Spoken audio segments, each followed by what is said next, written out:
Assalamu alaikum wa rahmatullahi wa barakatuh. E bandiraɓe sehilaɓe janggiyankoɓe eɗen garti kadi e windande men hande Dental Dina TV an mo jeeyanoke heno jiɗɗo jeeyede heno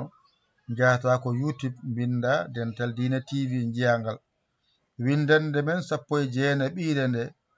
hande ala ko janguɗen so wona gayna baaliɗo ay on jangino ayna baaliɗo so namdoyama holko serndi ayna baaliɗo e gayna baaliɗo mbiya ko toɓɓere nde so toɓɓani ko yo wiya ayna baaliɗo so toɓɓi noon gara mbiya gayna baaliɗo ay owni gayna ay baaliɗo piccuɗo fuɗarde ɗo woni gayna ɗo woni baaliɗo piccuɗo nan ga so rendi noon jangguire gayna baaliɗo piccuɗo ay ɗo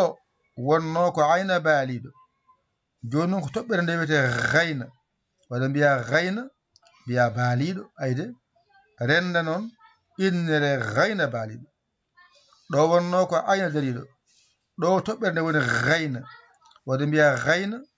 e dariɗo o ndenta gonta gayna dariɗo ɗo wonno ko ayna dariɗo piccuɗo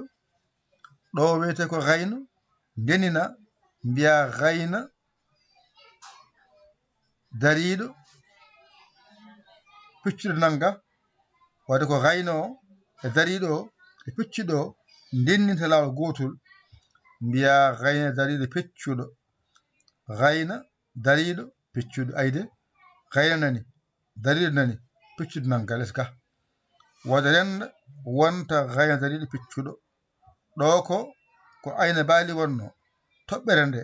woni gayna ɗo woni baaliɗo ɗo woni piccuɗo o wadde gayna o nani gayna baaliɗo e piccuɗo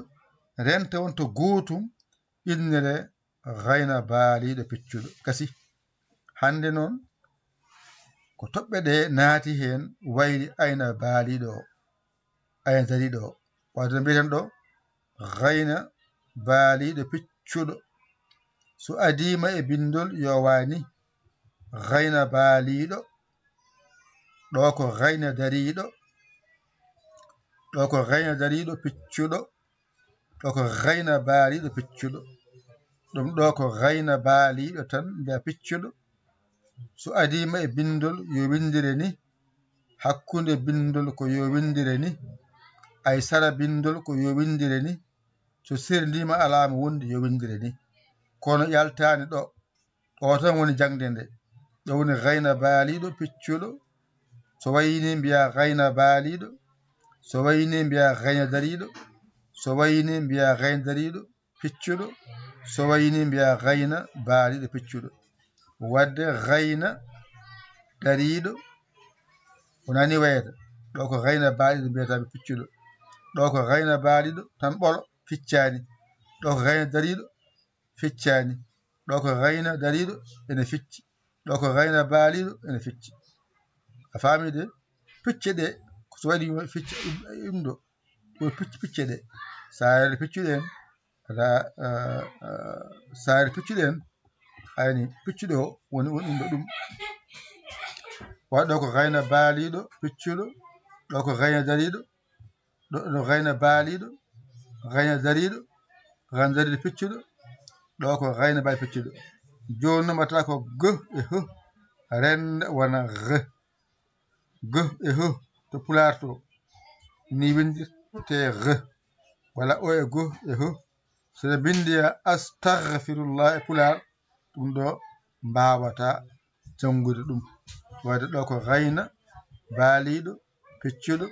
ɗo ko gayna dariɗo ɗo gayna baaliɗo gayna dariɗo piccuɗo gayna baali piccuɗo windande men 19 ɓiire haaɗiɗo ƴette kuɗi mon e carnet mon